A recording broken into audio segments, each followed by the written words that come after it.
Oh, oh, oh, yes. Oh,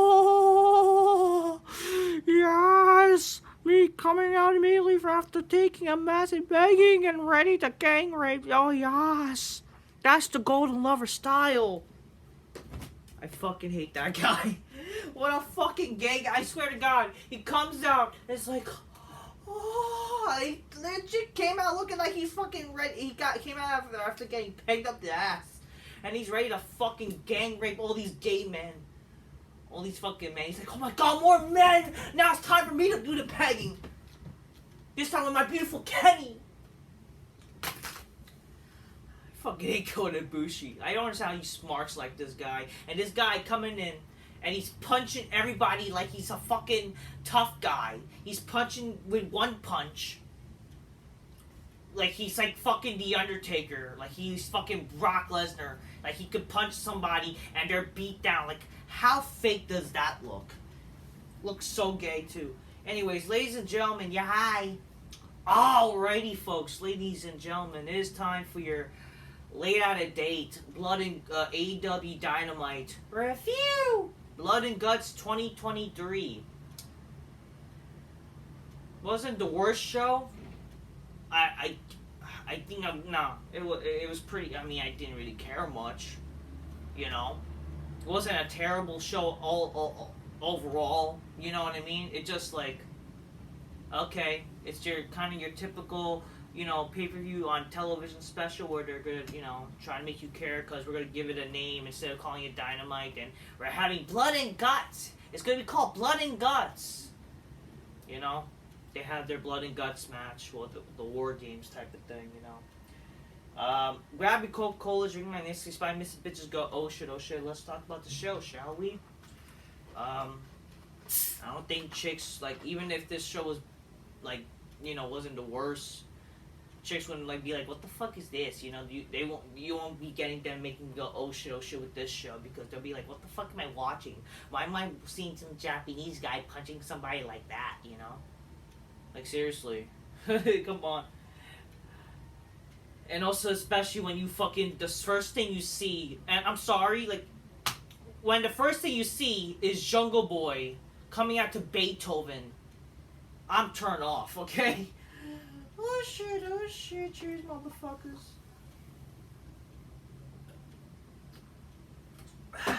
But yeah, let's talk about the show. My God, that was fucking bad. Okay, so the show started.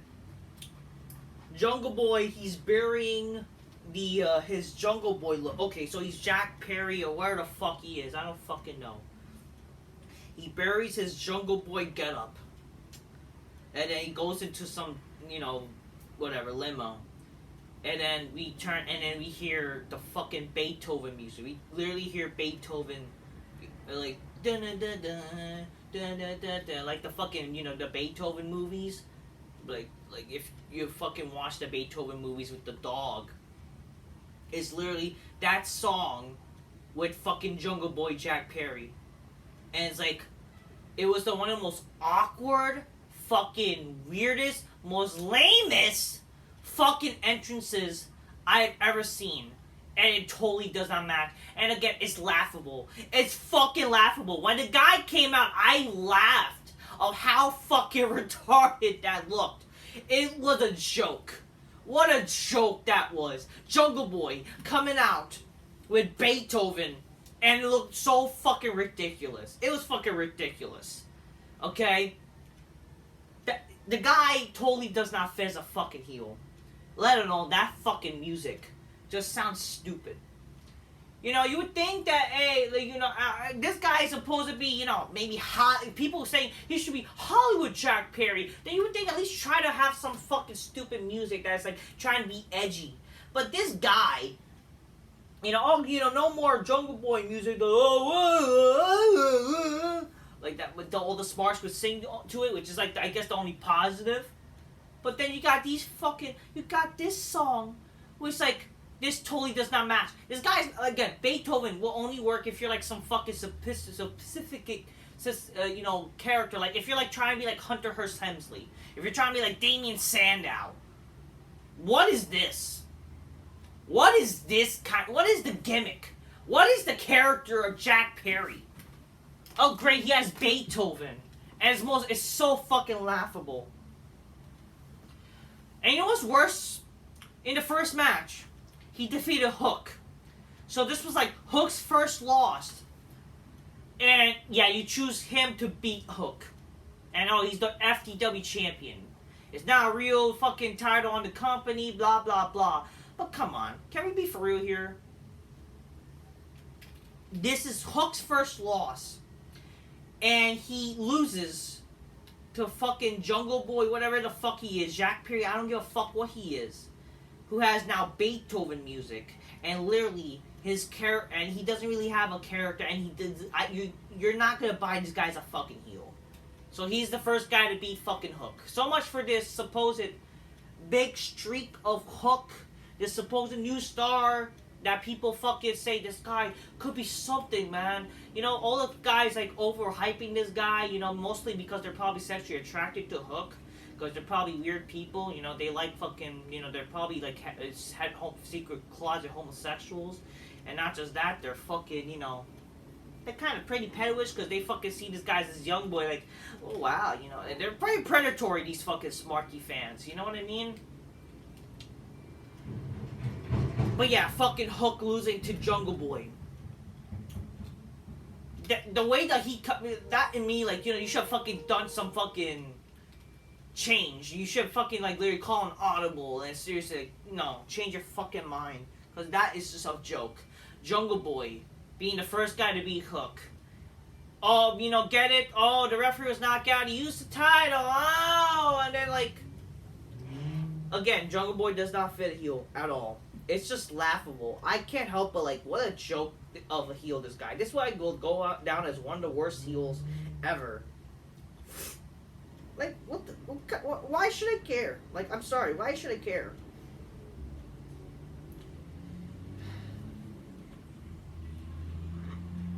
But yeah, that is just laughable.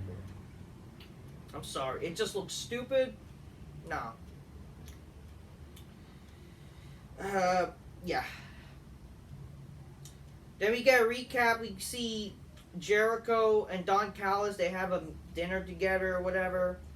But we don't really see what comes of this or who cares. Then we see Adam Cole wants MJF to face his fears, including eating really spicy food. MJF is upset that he's going to a Chinese restaurant in Boston, but he goes along with it. MJF does a Hogan-esque retelling of slamming Big Bill as the food arrives, and the food is apparently very spicy. MJF is sweating, drinks are brought out, and he actually something wrong with the water, but then it apparently is alcohol. They drunkenly talk about the waiter being a dead ringer for Sammy Guevara and Daniel Garcia, and they hit the poor guy with a, I mean, why is it a poor guy, whatever. Basically they imagine the guy's like, he's probably that because they're drunk and all. They did a double clothesline to the fucking waiter who's like Chinese. Oh, ching chong wang chong ching, huh? I mean, long time. He gets attacked, whatever. I mean, it was okay. You know, it was okay. Whatever, I didn't hate it. I will say this again. I get why people like the MJF and Adam Cole shit. I do understand. And I will say this. Somehow this makes Adam Cole a bit likable. Even though I hate the guy. I think the guy's a boring fucking wrestler. And just, you know, he's literally what Smarks just like. But hey, at least he's something. Britt Baker defeats Kayla Sparks. This could have been a nice, hot lesbian action match because one of them is a fucking lesbian. So this could have been nice to see. But no, whatever. Matches, whatever. They're hot. You know, that's all I care about.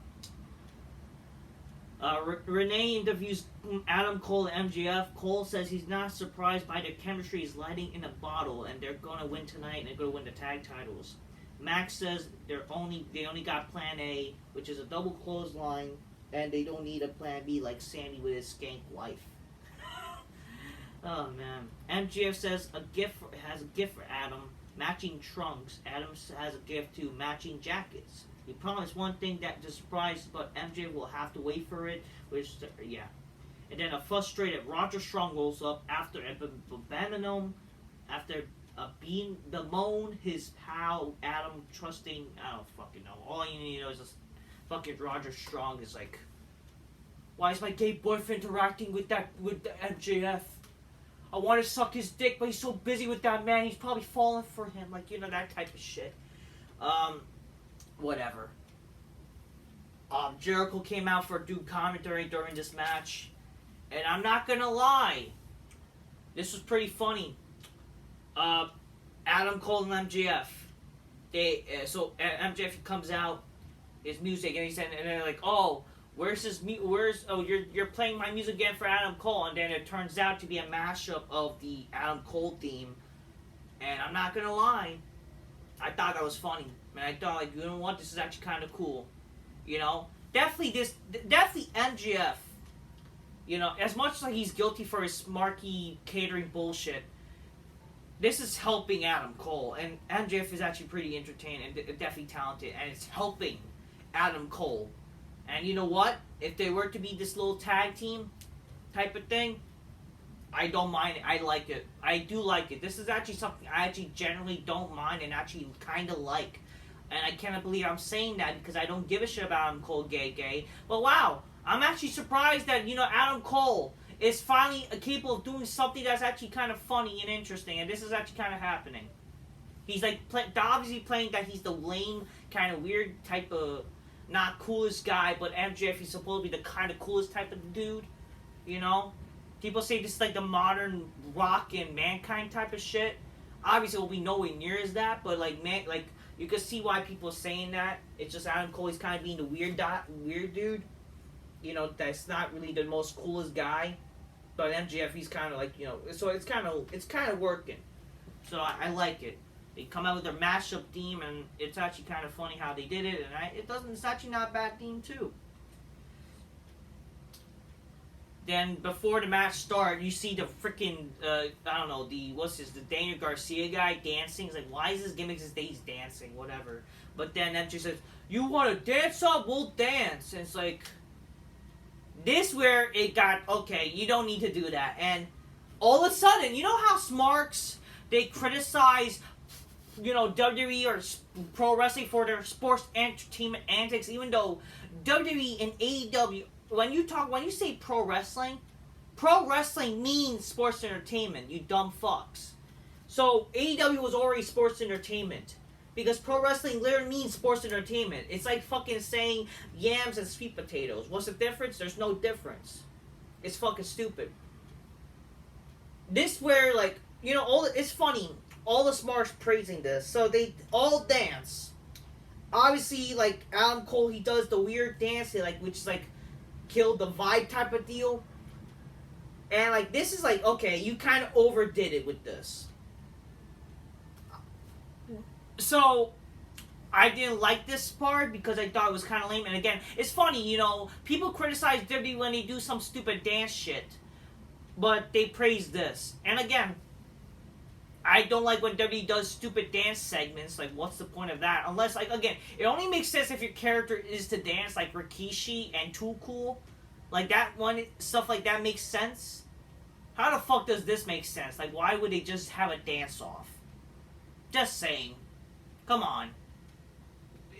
This is just dumb. This is just as dumb when WWE does it. But it's funny, Smarks does it because Smarks oh my god, this is so funny! And it's so hot that Daniel Garcia is though. Daniel Garcia and Sammy Guevara, they did some gay dance and they almost fucking had their junk with each other. It's look kind of gay. Yeah, and then fucking, MJF danced, and then Adam Cole did his dance. It looked kind of weird and dumb, and it's wow, okay. He was out of place and looked fucking lame and weird, a fucking weird tweet, a skinny fuck trying to dance. Yeah, I did not like this part. I know for some reason Sparks praised this. I think it's pretty hypocritical, and all of a sudden they like sports entertainment, right? Isn't that because that's basically apparently sports entertainment to the Smarks, right? They criticize them. You guys do your dances and shit. We do wrestling, even though pro wrestling is sports entertainment, but this is a very Vince-like segment. You see, I did not like this, and I don't like when WWE does this. So like, I can't really say like I like this at all. And yeah, it's funny. Like we got people who are WWE siders or AEW siders.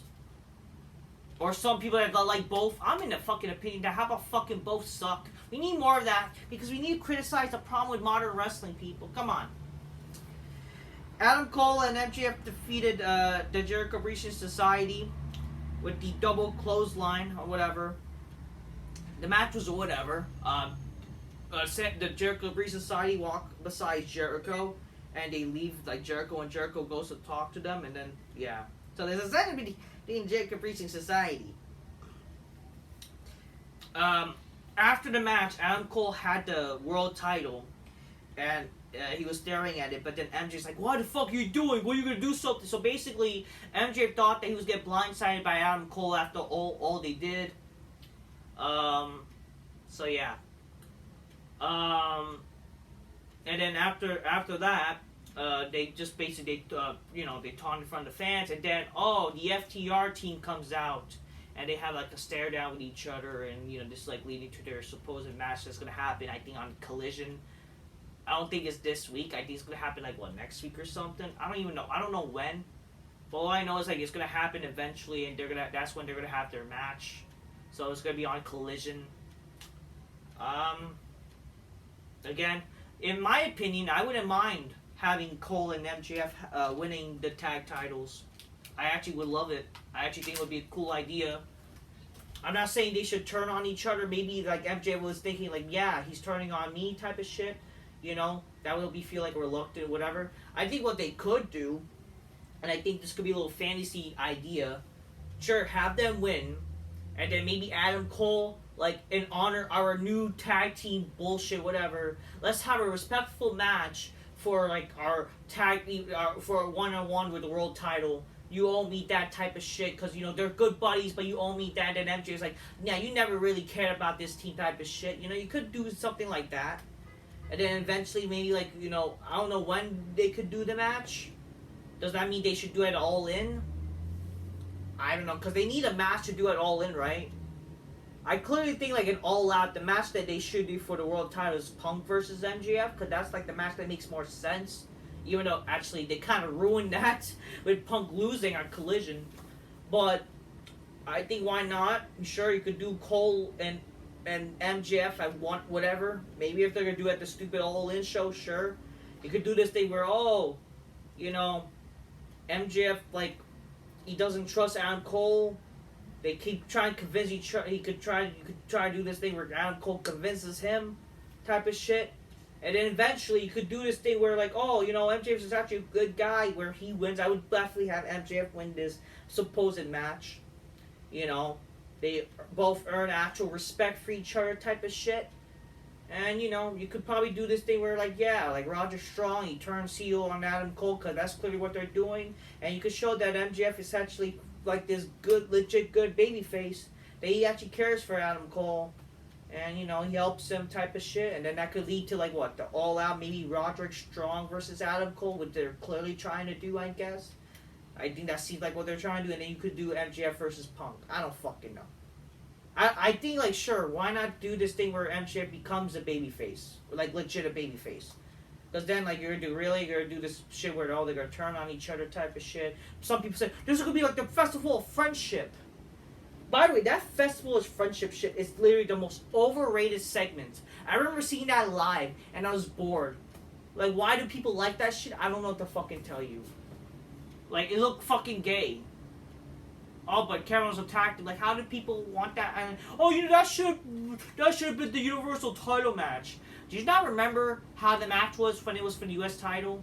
Again, that match is a mid-card match at best. And look how that match turned out. That match was like one of the worst at WrestleManias. Like, come on here. Whatever. We get announced for the Royal Rampage this fucking... Because they're going to pre-tape Rampage. And then, the winner gets a TNT title shot at All Out. Chris Statler versus Marina Shafir. Johnny TV, yeah, John fucking Morrison, like, it's a fucking joke. This guy's fucking being like a joke. With QT Marshall, wherever the fuck, they're gonna face the Acclaimed. And more matches announced for Collision, but what's going to happen at Collision is going to be the Acclaim versus the House of Black for the trio titles. Wow, very exciting, huh? And in the main event, the Golden Elite, with the debuting fucking Kota Ibushi, they defeated the Blackpool Combat Club. It started with, use the ring. They wanted the fucking fans to use the other ring because they've been using basically one ring at the entire show. Which, like, what was the point of having two rings then?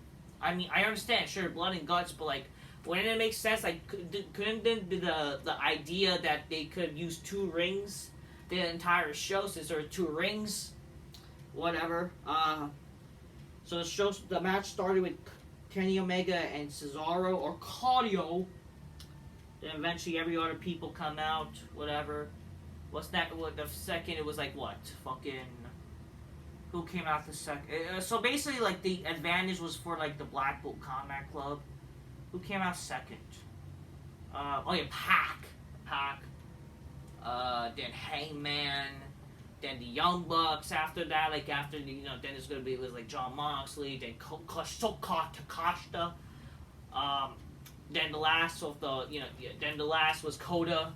Looked fucking gay. He comes out looking like he took a fucking dump, but at the same time he took a peg up the ass. Looked fucking gay, and he punched, like, did one punch to people. It's like, it looks so fucking stupid and gay. During the match, they had a nail board. They had a fucking legit nail board. Literally a steel. It's like, yeah, they had a steel nail board. In my opinion, like, it looked like too much. Maybe, like, it's not me being soft. It's just like, they gotta protect the wrestlers. Like, this is gonna, like, are you trying to kill the wrestlers? Like, I understand, like, that's the idea supposedly. With like but like. Are you guys, like, trying to kill these wrestlers? Like, these wrestlers, like, fucking... Well, how is this going to help the longevity of these wrestlers? Like, you're really going to, like... That's like using a knife in pro wrestling. It's no different than the fucking pizza cutter. Because, like, that's no different than using a fucking knife in pro wrestling. You don't really do that because it's fucking, like, you're going to kill somebody type of shit. I mean, sure, whatever. Like, okay... nail board, but it looked like definitely could have hurt a lot of people, and like hurt definitely people in the match. It's like, come on, whatever. You could share the thumbtacks, and they brought broken glass and stuff like that. We got all these people gone to glass. Obviously people were bleeding. There were some wrestlers that brought in the chairs and stuff like that. They went outside. Obviously, it's kind of like your typical war. I will say this, like, again, actually, let me talk about what happened in the match. They went up on top of the roof, which, again, I do praise, like, that's what I like about the Blood and Guts version of AEW, the War Games version, where they have a roof. That's what I prefer, and I think is a better idea. I hate that WWE has an open roof, and then you could get disqualified for escaping. That's what I like about, even again, I will give credit with AEW with their War Game style matches. Like, when you escape the cage, you're not disqualified. It's so fucking stupid. And this is, like, again, kind of like a sort of their mini Hell in a Cell type of shit match, where it's like with groups,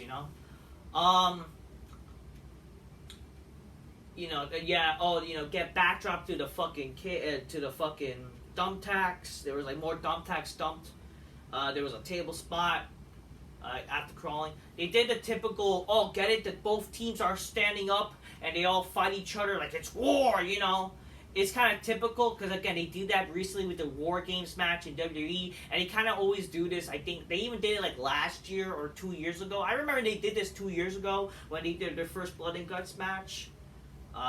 They always kind of do this, like, the same similar spots, so it's like kind of like, okay, it's kind of repetitive. It just felt like, it's a typical War Games match in the type of sense. But it wasn't bad. I did felt before I get to say what, like, my opinion really, but, like, I mean, even though I'm kind of saying it, but so the match ended. Okay, before the match ended, Pac or Neville, whatever the fuck, he got attacked by Cesaro by accident, or Claudio, and then that angered Pac, where he decided to say, "Fuck this group, I'm leaving." So basically costed them the match type of deal. And yeah, so he costed them the match. Eventually, the Golden Elite, they got the advantage, and then they got like a chain. They got like a chain. They choked out Wheeler Yuta. The spot looked kind of weird. I would say it's like the ending sequence was kind of weird. I would say, and yeah, so basically, yeah. So again, the Golden Elite won, but it looked kind of like a weird finish. Like, we didn't really see Wheeler Yuta tapped out. Oh, he gave up type of thing. But it's like, when they were fucking building up to that, it looked kind of weird with the ending. The ending was just like, kind of felt like whatever. You know? That's like, in my opinion. I don't know. The match wasn't bad. I will say this. I liked last year's Blood and Guts match better. I thought last year's match was way better. I know, like, this, again, it's a different year. It's like, whatever. Like, you can't really top, I guess. Like, but the thing is, like, I felt like this match, again, it did drag out a little bit. I get it. It's, you know, and again, it was like an hour match. The match lasted for about an hour. It started at kind of like around 9. Not that it's a problem. I think, like, you know, sure, it's like, but it's like, it didn't felt as exciting. It's like it kind of did drag that much than it needed to be. You know, you could have done all your shit and definitely make it like a legit war. But it's like they dragged it out to like, oh, we gotta do some certain spots, and even though there was not even like a lot of spots in this match anyways, but they kind of like built like some certain spots, and not just that, like, oh, get it, there's thumbtacks in this, and you know, the nail board, like, whatever, you know, the nail board's like, wow, you know, like, sure, it's like effective, like, oh my god, I can't believe this happens, like, because I kind of feel like a bit like it's too much in a way, because like you're gonna kill somebody like that, you know what I mean? But whatever, I'm not trying to like hate, I'm not like soft, but it's like, come on, like this, like I do care about the wrestler's health too, so you know, whatever. But again, I'm not a big fan of Kota Ibushi. I just like, you know, that like, again, the way he came into the match, it looks so fucking dumb, in my opinion, and just like, why should I care about this guy? And again, it's like, whatever, it's, I don't like it, and I just like, wow, this is supposed to, I thought Forbidden Door was over, right? Well, you know, he's, you know, it's okay, it's once a time a year, you know, like, they're basically doing more Forbidden Door shit, whatever. So yeah, the match ended with, I think it was like, yeah, one of the Young Bucks, they tapped out Yuta, and yeah, that's how the match ended. Yeah, the match was whatever. I definitely loved the name Blood and Guts, so, you know, it was okay. It was a good match. Like, I'll say that, you know. It wasn't like, I think definitely last year's match was more exciting and more better in a way. It wasn't the worst match. It just, you know, it's like, again, I don't really care much because I don't care much about the wrestlers. I really don't, because I'm not a fan, because they're really indie. They're not like my real favorite wrestlers, because I'm not really big fans of these wrestlers, so I don't really have like a big like care for them, because at least with last year you had Chris Jericho in a match and shit like that, you know, I like Jericho, and all that kind of stuff. Heck, I think like even up until the fucking bump, that fucking lame bump from the 2021, that, you know, that infamous stupid fucking padding, I like that match more, because at least there was more people in that match that I cared about, you know, and it's like, yeah, but overall, like, the match wasn't bad. The show wasn't too bad. It was okay. Yeah, that's Blood and Guts for you, huh? Yeah, yeah, that's, I guess, all I have to say, you know? I guess this is one of the few shows that I will say that it wasn't the worst show of all time. So don't say that I always hate on AEW. I always try to, again, I want to like AEW. It's not like I fucking want to hate AEW.